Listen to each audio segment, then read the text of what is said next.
দেৱানী জন্মত কৰি শ্ৰেষ্ঠ আতিশয়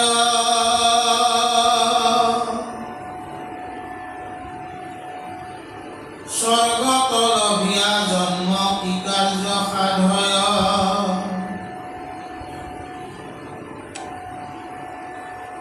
তুমি সব হেন মহাজনক সাক্ষাৎ নপাবে পশুৰ সমান ভ্ৰমৰস জাত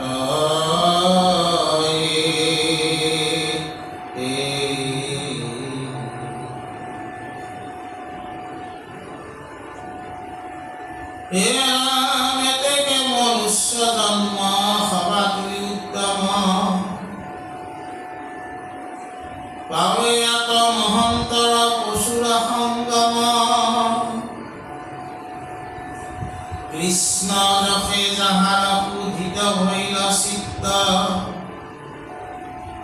তাসম্বাৰ সংগম মহিমা বিপৰীত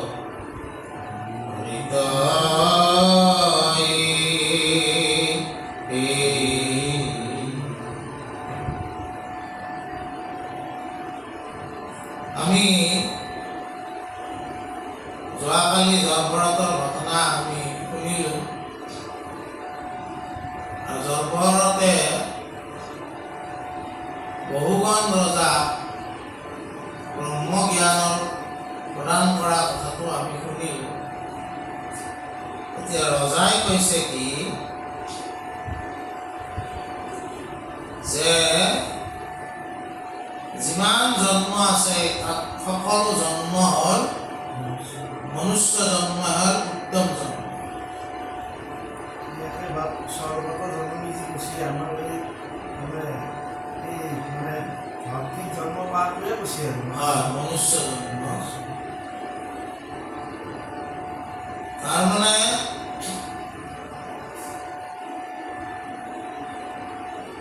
আমি যদি জন্মটো ভাগ কৰোঁ তেনেহ'লে তিনিটা ভাগ হয়। এটা হ'ল মূঢ়জনী, পশু পক্ষী যত যিমান প্ৰাণী আছে সেইবিলাক মূঢ়জনী, আৰু এটা আছে দেৱজনী। দেৱতাসকল জন্মে ভোগজনী, ভোগ কৰিবাক লাগি তেওঁলোক জন্ম পায়। কিন্তু মনুষ্য জন্ম পায় সাধনজনী, সাধনা কৰিব লাগিব মনুষ্য। আৰু সাধনা কৰিলে নৰে নাৰায়ণ হয়। আৰু সেইকাৰণে এই জন্ম ব্ৰহ্মাও পাবলৈ ইচ্ছা কৰিছে।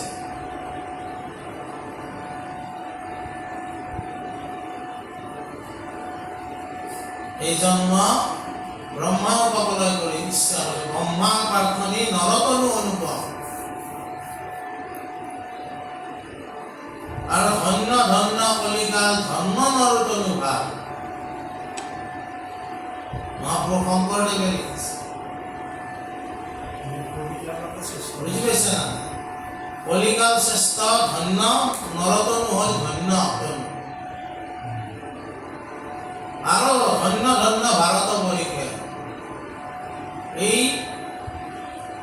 ভাৰত বুলি কওঁতে গোটেই পৃথিৱীকে ভাৰত বোলে, তথাপি বিশেষকৈ এই ভাৰতবৰ্ষত যিসকলে মানে ৰাম কৃষ্ণ পুৰুষোত্তমৰ জেগাত যিসকলে জন্ম পাইছে তেওঁলোক আৰু ধন্য। কথাটো জানা? এইকাৰণে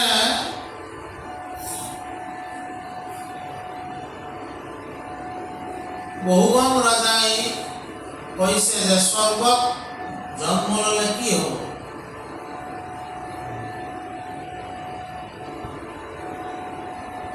মনুষ্য জন্ম লৈ তোমাৰ দৰে মই এজন সন্ত পুৰুষক লগ পালোঁ আৰু তোমাৰ কথা শুনি মই ব্ৰহ্মজ্ঞান লাভ কৰিলোঁ। আৰু এই মনুষ্য জন্মত যিসকলে কৃষ্ণ গুণ জাহাৰ শুনে, যিসকলে শুনে তেওঁলোকৰ চিত্ত শুদ্ধ হয়। আৰু চিত্ত শুদ্ধ হ'লে তেওঁলোকৰ মহিমাও বিপৰীত হয়।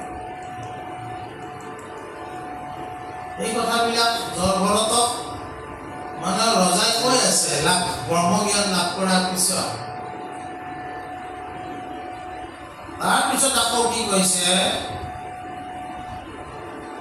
পাইলো মই আজি হেৰা সাক্ষাৎ প্ৰমাণ, তোমাক লাভ কৰো দণ্ড দুই মান। আনক দুষ্টৰ্ষে বদ্ধ হৃদয় আমাৰ, মুত কৰে নাহিকে অজ্ঞানী অনাচাৰ।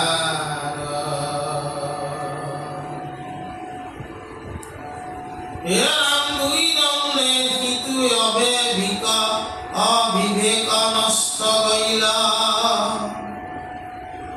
তজুপদ প্ৰসাদে সমস্ত বুধ হইল। অততে উপাসে যিটো তোমাৰ চৰণ কৰিলে পাতক নষ্ট শুদ্ধ হৈলা মন।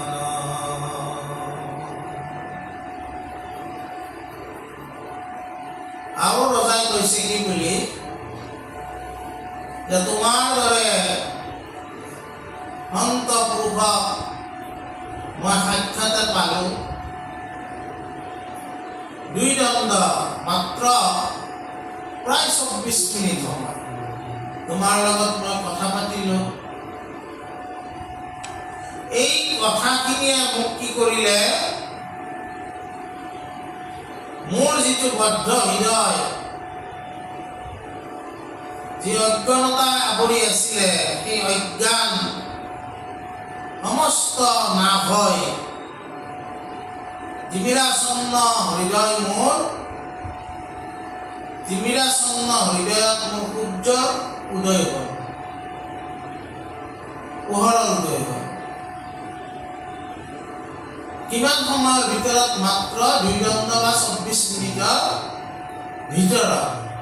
24 মিনিট তোমাৰ দৰে সন্ত এজনৰ লগত আলাপ কৰাৰ ফলতে মোৰ এই তিমিৰাচন্ন হৃদয়, তিমিৰা মানে আন্ধাৰ, আন্ধাৰ হৃদয়ত মোৰ সূৰ্যৰ উদয় হ'ল।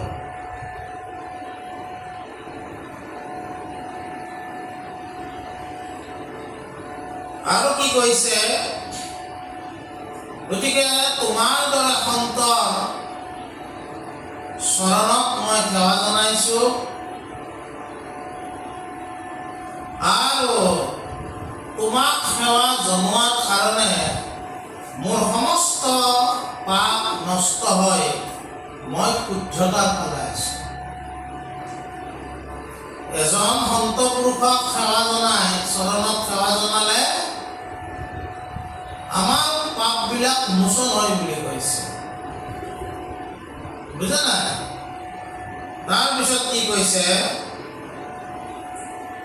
নিৰ্মল ভকতি তাৰ হৈবেক কৃষ্ণত নুহিয়ৰ ভূত ইটো মোহৰ মনত বহুগণ বাক্য থৈল সম্প্ৰতি তাবত সংগৰ চৰণ ৰেণু ৰেখে প্ৰসাদ।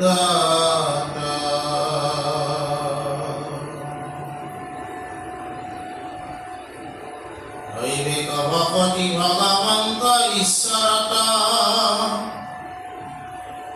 অন্যথা নুহিকে শুনা প্ৰহ্লাদৰ মত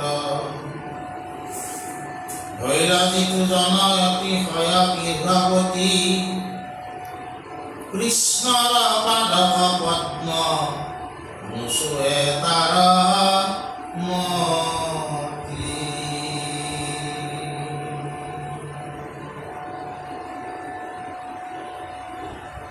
ইয়াৰ পিছত কৈছে যে এই যিটো সৎসংগ কথা ক'লে, এতিয়া অসমত কৃষ্ণ ভক্তিৰ কথা কৈছে। যে কৃষ্ণৰ যি নিৰ্মল ভকতি, এই ভকতি মানুহক কি কৰে, নিৰ্মল কৰে।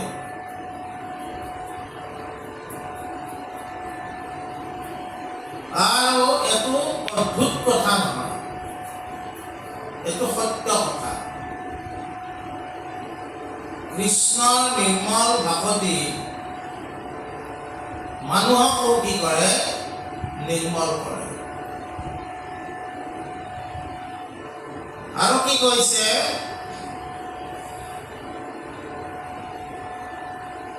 এইখিনি কথা কৈ এই ৰজাৰ কথাটো সামৰি থৈছে। এতিয়া আমাক প্ৰহ্লাদৰ কথা, অলপ প্ৰহ্লাদৰ কথাৰ মাধ্যমেদি কৈছে যে গৃহত অকণমান বস্তুবাদী চিন্তাতে যিসকলে নিজৰ জীৱন শেষ কৰিব খোজে, জাগতিক জগতখনকে যিসকলে সম্পূৰ্ণ জগত বুলি বিশ্বাস কৰে,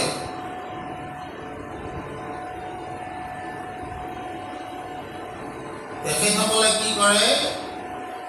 ভগৱন্তৰ ভক্তিযুক্ত হোৱাৰ পৰা আঁতৰত থাকে। প্ৰহ্লাদে কৈছে,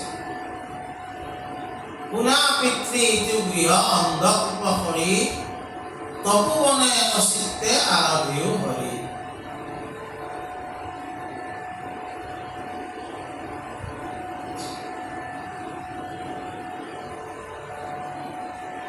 ভগৱন্তক ভজনা কৰিব লাগিলে কি কৰিব লাগিব? যিবিলাক আমাৰ আসক্তি আছে, এই আসক্তি বোলা বস্তুটো আমি নোহোৱা কৰিব লাগিব। গৃহস্থ চলাব লাগিব, কিন্তু গৃহস্থখনত আসক্তি থাকিব লাগিব। ঈশ্বৰৰ ইচ্ছাত গৃহস্থখন চলাই দিব লাগিব।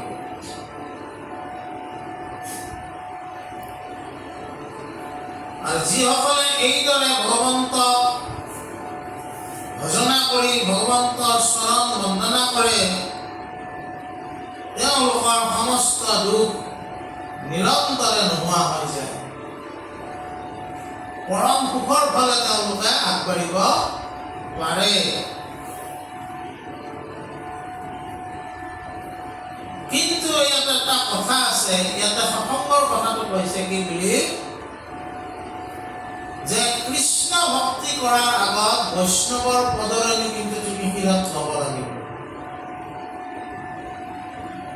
আমাৰ নামঘোষাত যিটো পদ কৈছে, কি বুলি কৈছে? হে ৰাম পৰম ঈশ্বৰ দেৱ কৃষ্ণ খন পাবে লাগ, তপ জপ জাগ যুগদানে, একান্ত ভক্তৰ পদ ৰেণু শুদ্ধ চিত্তে মাথে, অভিষেক নকৰয় মানে। নামঘোষাটো একে কথাই কৈছি যে ভগৱন্ত কৃষ্ণক পাবৰ কাৰণে কি কৰিব লাগিব? একান্ত ভকত বা বৈষ্ণৱৰ পদৰেণু শিৰত তুলি ল'ব লাগিব। আৰু সেই পদৰেণু শিৰত কোনে তোলে? পাইলো অৰা হৰিপদ পংকজৰ ধূলি, ব্ৰহ্মা হৰে শিৰে ধৰে শুদ্ধ হওঁ বুলি। কৃষ্ণ ভক্তি হ'ল শুদ্ধ ভক্তি। এই শুদ্ধ ভক্তি কৰাৰ আগত তুমিও শুদ্ধ হ'ব লাগিব। তাৰপিছত কি কৈছে?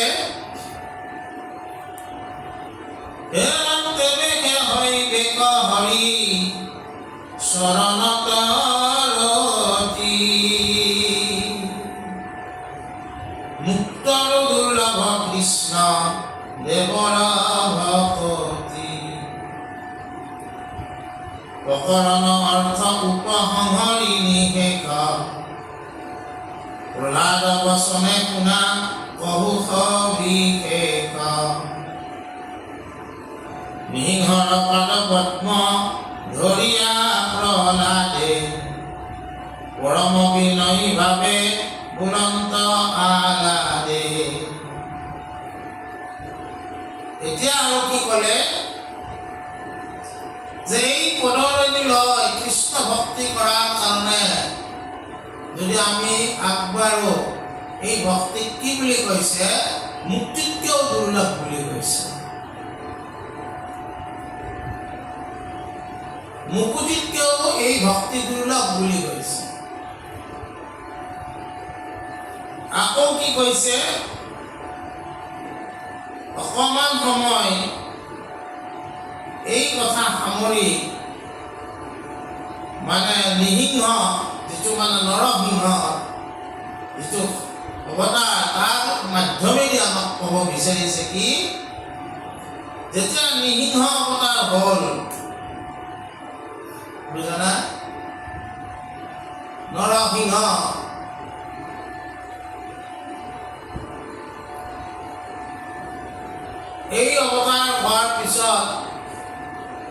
নিহিংৰ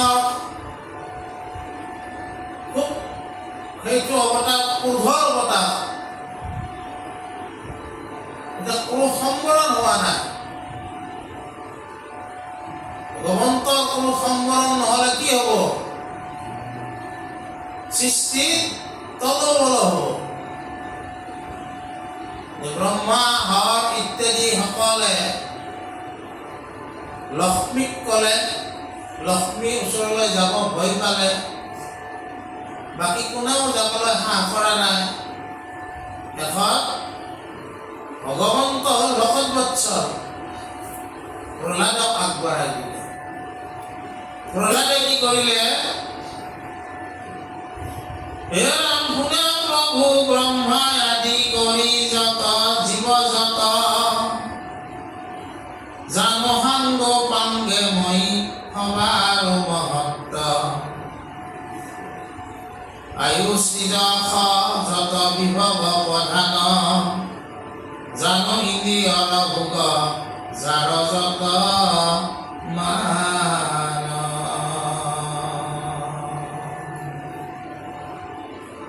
নাহি তাক ইচ্ছাময়ী বোলে নিষ্ঠ কৰি তুমি কালৰ ৰূপে নিয়া খনেক হৰি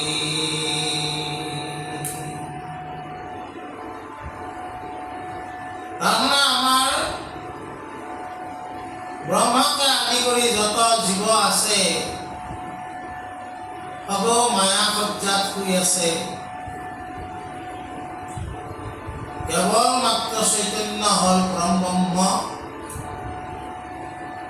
আৰু এই পৰম ব্ৰহ্মই সকলোকে স্মৰণ কৰিছে আৰু সকলোকে সংহাৰ কৰি তেওঁ এদিন শেষ কৰিব এই কথাটো কৈছে প্ৰহ্লাদে তাৰমানে নিহিংক এইবিলাক কৈ আছে আকৌ কি কৈছে অনিমা লঘিমা আদি অসহ্য যতেক তাকো কালে বিধ্বংস নকৰয় প্ৰত্যেক জনম মৰণ মহাসৰ্প অদ্ভুত ইটো ভৱ কোপে কেহি ভুজংগে যুগুত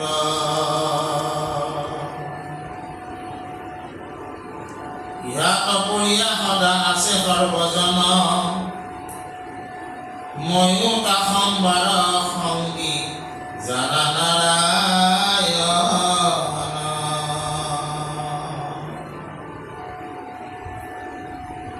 প্ৰহ্লাদে আকৌ কৈছে কি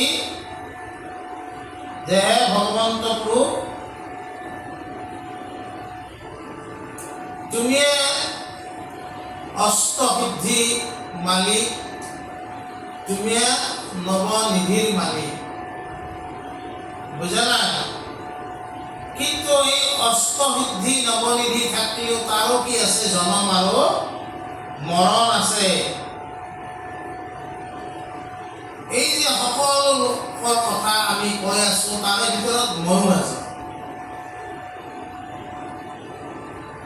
বুজা নাই আজি আমাৰ এতিয়া এই অষ্টসিদ্ধি বা নৱনিধি আমি আজি নৱনিধিৰ কথা নকওঁ ইয়াত অনিমা লঘিমাৰ কথা কৈছে এই অষ্টসিদ্ধি বুলি কৈছে ইয়াত এই অষ্টসিদ্ধি আৰু নৱনিধি লাভ কৰাৰ কাৰণে পিতাই হনুমানক বৰ দিছিল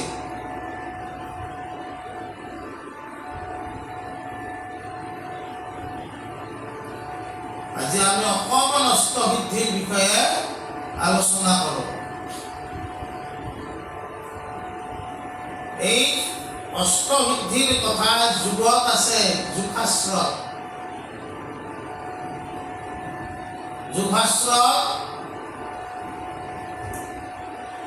তিনিটা পাঠ এটা হ'ল সমাধি পাঠ এটা হ'ল সাধন পাঠ আৰু এটা হ'ল বিভূতি পাঠ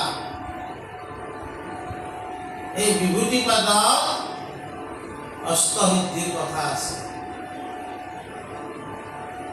সিদ্ধি মানে কি আচলতে? সিদ্ধি শব্দটো কি বুজায়? সিদ্ধি শব্দই বুজায় পূৰ্ণতা প্ৰাপ্তি। আমি আচলতে অপূৰ্ণ, আমি কোনোদিন পূৰ্ণ হ'ব নোৱাৰো। ভগৱন্তক কি কয়? পূৰ্ণানন্দ বুলি কয়। তেওঁহে পূৰ্ণ আনন্দ হয়। আমি চব অপূৰ্ণ। আমাৰ এটা সুখ গ'লে আৰু এটা সুখক লাগি ইচ্ছা আহে। এইকাৰণে এই অষ্টসিদ্ধি আমাৰ হাত চোৱাসকলেও এই হনুমানক যে লয়, এইটোৰ কাৰণে তাৰমানে কেতিয়াৰ পৰাই বৰ পাইছিল। এই যে আমাৰ যিসকলে জ্যোতিষ কাম কৰে, তেওঁলোকেও এই সিদ্ধি লাভ কৰিবলৈ চেষ্টা কৰি হনুমানক সেৱা পূজা কৰে। কিন্তু ডাঙৰ কথা কি, আমাৰ যিটো মহাপুৰুষ শংকৰদেৱে যিটো ভকতিবাদ আছে, এই ভকতিবাদে কিন্তু এই অষ্টসিদ্ধিকো গুৰুত্ব দিয়া হয়। তাৰমানে যেতিয়া তুমি ভক্তি কৰি কৰি কৰি কৰি কৰি মুখ্যৰ প্ৰাপ্তিৰ ফালে যাবা, তেতিয়া এই সিদ্ধিবিলাক আহি তোমাক প্ৰলোভন দিয়ে। গতিকে ভকতিবাদে এই সিদ্ধিক গুৰুত্ব দিয়া নাই, কিন্তু তথাপি সিদ্ধিৰ বিষয়ে আমি জনাটো আৱশ্যক। এই সিদ্ধিকো আনকি তাৰমানে আমাৰ ৰত্নাৱলীতে ক'লে ইয়াকো গুৰুত্ব দিয়া নাই। আৰু সেইকাৰণে আমাৰ এশৰণ মহাপুৰুষীয়া ধৰ্মৰ লোকসকলে সকলোকে নাজানে। ভিতৰত অন্তৰালৰ কথা এইবিলাক আচলতে কিয় যাব নাপায়, এইটো কথা ক'লে বুজি নাপায়। তাৰমানে এই সিদ্ধিকো আনকি ভক্তি গুৰুত্ব দিয়া নাই, কেৱল ভক্তিকে গুৰুত্ব দিয়ে।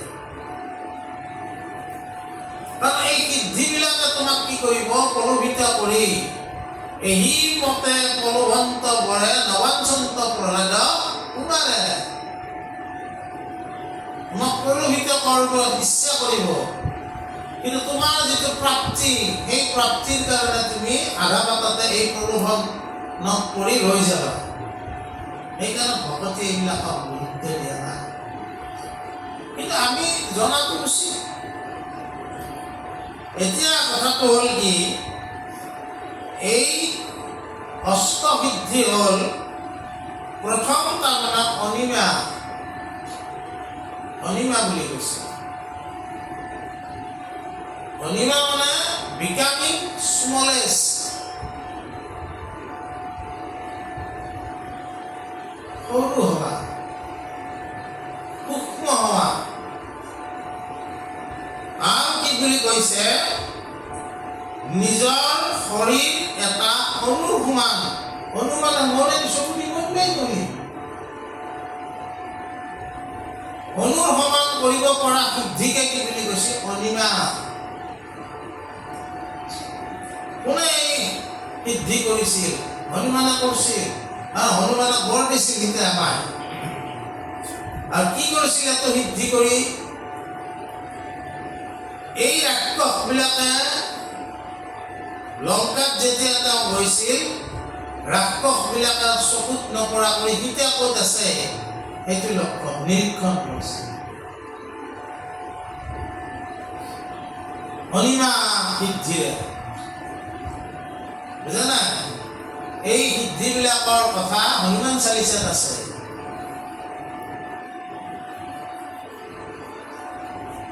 বুজা নাই? হনুমান চালিচা ক'ত আছে? বিনয় পত্ৰিকা তুলসীদাসৰ। এই সিদ্ধিবিলাকৰ কথা আছে।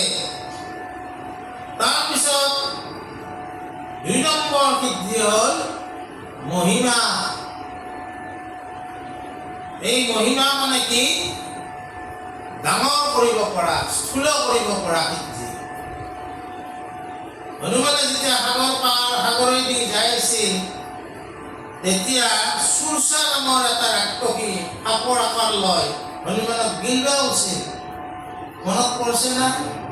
মুখখন যে মেলি দে, তেতিয়া তাৰমানে হনুমানে কি কৰিছিল, এই সিদ্ধিৰে ইমান ডাঙৰ কৰি তেওঁ স্থূল শৰীৰ কৰিছিল। তেওঁক গিলিব চাওঁ প্ৰথমে সোমাই যায়, যেতিয়া স্থূল কৰি পেলালা তেতিয়া তেওঁ পেট ফালি তেওঁ ওলাই আহিব পাৰিছে। ৰামায়ণত আমি চাইছোঁ। ৩ নম্বৰ সিদ্ধি হৈছে গৰিমা। গৰিমা মানে কি? শৰীৰৰ ওজন বৃদ্ধি কৰা, ভৰ বৃদ্ধি কৰা। হনুমানৰতো সিদ্ধিও আছিল। এটা যুগৰ হনুমান দাপৰ যুগত একবাৰ ভীমৰ আগত পৰি ভীমে মানে ৰাস্তা খুঁজলা অলপ লেজডাল দাঙি যা, লেজডাল দাঙিব নৰিলে। তেওঁৰ সাতো সিদ্ধিও আছে গৰিমা। তাৰপিছত আছে লঘিমা। লঘিমা মানে কি? শৰীৰৰ ওজন বায়ুতকেও পাতল কৰি পেলাবা। যে বায়ুতকে পাতল হ'ব, বায়ু উলিয়াই লৈ যাব, চিন্তা নাই। এই সিদ্ধিৰে কি কৰিছিল হনুমানে? সমুদ্ৰ পাৰ হৈছিল। তাৰপিছত আছে ৫ নম্বৰ প্ৰাপ্তি। প্ৰাপ্তি মানে কি হ'ল? যি বিচাৰে তাকে পোৱা। কিছুমানে কয় চাই বাবা আছিল যে তেওঁৰ এই সিদ্ধিটো থকা বুলি কয়। আৰু প্ৰাপ্তি সিদ্ধি আছিল জানা, হাতত এনেকৈ দিলে সত্যই চাই বাবা এটা দেখছা না? চুলিগিলা ইমান ডাঙা, তেওঁ হাতত এনেকৈ দিলে আপেল আহি গে, হাতত এনেকৈ দিলে টপি আহি গে। এই প্ৰাপ্তি সিদ্ধি থকা বুলি কৈছে। নাজানো আৰু ঈশ্বৰে জানিব, বুজা নাই? তাৰপিছত এই সিদ্ধি মানে কি? যি বিচাৰে তাকে পায়, পশু পক্ষীৰ লগত কথা পাতিব পাৰে। হনুমানে এই সিদ্ধিৰ দ্বাৰাই কি কৰিছিল? তেওঁ কিতাপ বিচাৰি থাকোঁতে পশু পক্ষীবিলাকৰ লগতো কথা পাতিছিল। ৬ নম্বৰ সিদ্ধি হ'ল প্ৰাকাম্য। প্ৰাকাম্য মানে কি? ইচ্ছা পূৰ্তি কৰিব পৰা, যি ইচ্ছা তাকে কৰিব পৰা।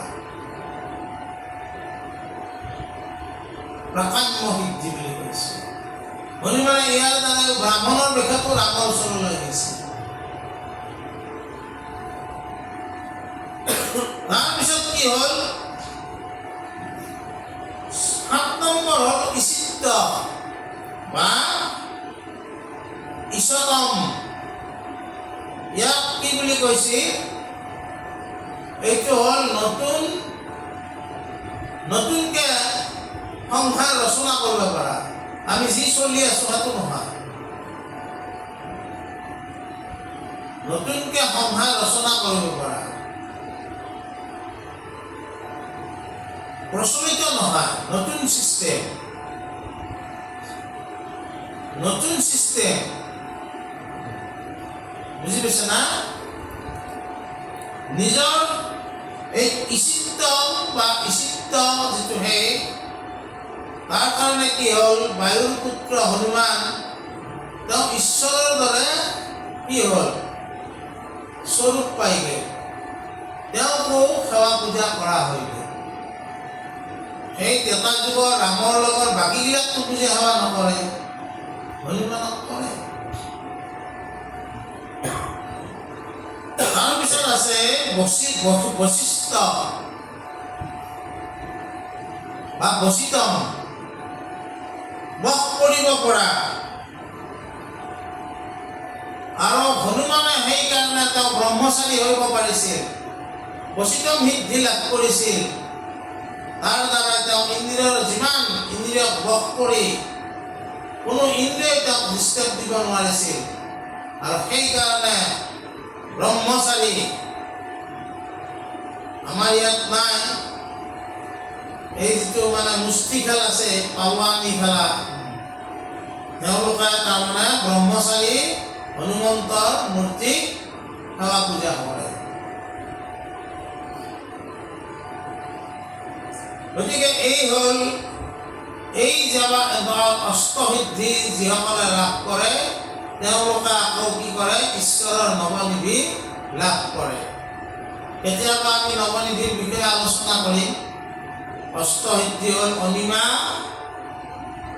মহিমা, গৰিমা, লঘিমা, প্ৰাপ্তি, প্ৰাকাম্য, ঈশতম, বচিতম বা ঈশিত বা বচিত। আজি আমাৰ ৰত্নাৱলীত আমিনো কিয় এইবিলাক কৈছোঁ? তাৰমানে আমাক ৰত্নাৱলীয়ে কৈছে কি বুলি যে এই সিদ্ধিবিলাকৰ আনকি তাৰমানে এই সিদ্ধি সমষ্টেও তাৰমানে ভকত এজনক লোভান্বিত কৰিব নোৱাৰে।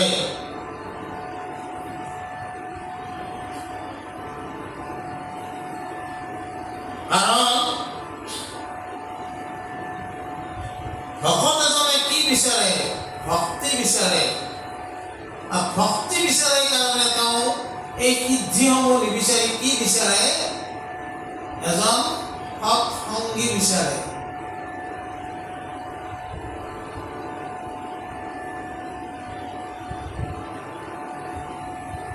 এই সিদ্ধিবিলাকৰ পতন আছে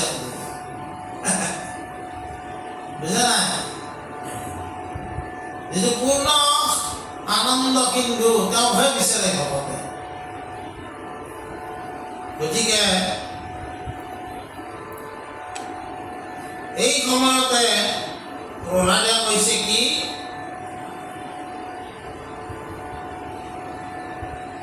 এৰুৱাইল নাথ মুখ কালৰ হাতৰ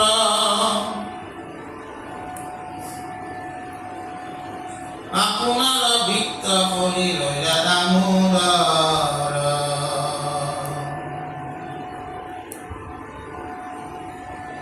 এই মই তজু নিজ বৃত্ত দেৱ হৰি নাৰদৰ গুণ পাশ ৰিবুকে নকৰি।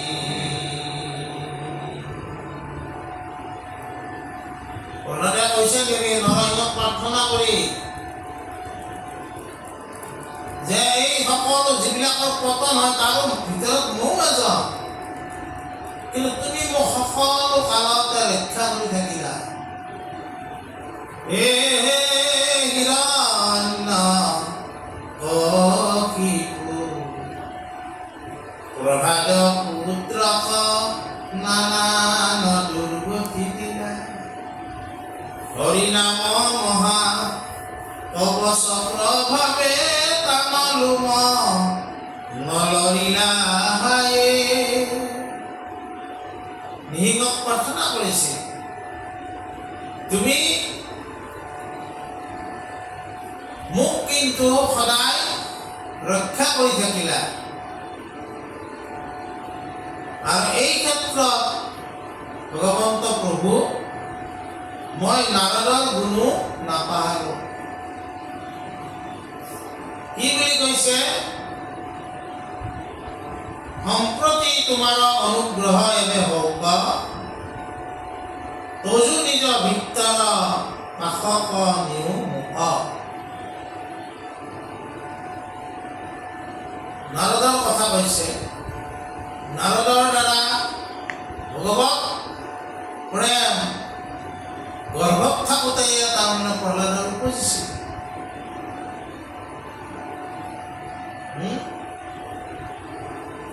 আৰু ঈশ্বৰক প্ৰহ্লাদে সেইকাৰণে নিসিংহ প্ৰাৰ্থনা কৰোঁতে এইবিলাক কথা কয়, তোমাৰ অকাম ভিত্ত আমি, তুমিও নিষ্কাম মোৰ স্বামী। এই বুলি প্ৰহ্লাদে মানে প্ৰাৰ্থনা কৰিছে। আৰু কি কৈছে? প্ৰহ্লাদে প্ৰাৰ্থিলা আতি সংগ মহন্তৰ সংহাৰত মগ্ন হৈয়া আছে যিটো নৰ।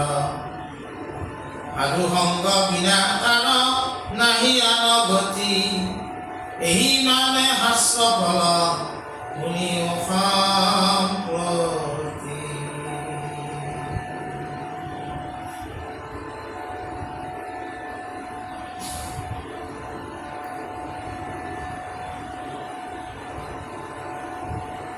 প্ৰহ্লাদে তেওঁক ঈশ্বৰৰ ওচৰত কি মাগিলে?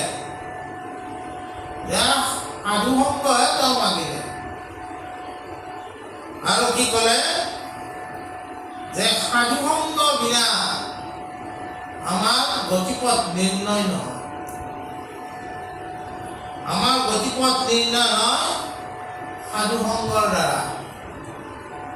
আৰু শাস্ত্ৰয়ো এই সম্পৰ্কত সিদ্ধান্ত দিছে। সাধু সংগ অনুসৰা সুখে পুৰুষক পাৱে জানা। সাধু সংগ অনুসৰণ কৰিলে আমি যিটো পৰমাৰ্থিক যিটো সুখ, সেই সুখ লভিবলৈ সমৰ্থ হওঁ। গতিকে আজি আমি এইখিনিকে আলোচনা কৰিম।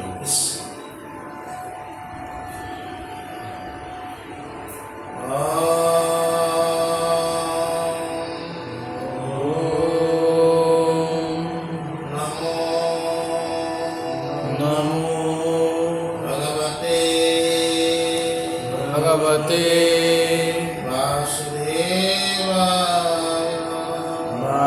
वासुदेवाय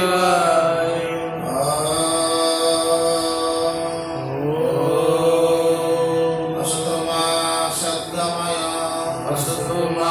सद्गमय तमसमा ज्योतिर्गमय नमस्मा ज्योतिर्गमय मृत्युर्मा अमृतं गमय मृत्युर्मा अमृतं गमय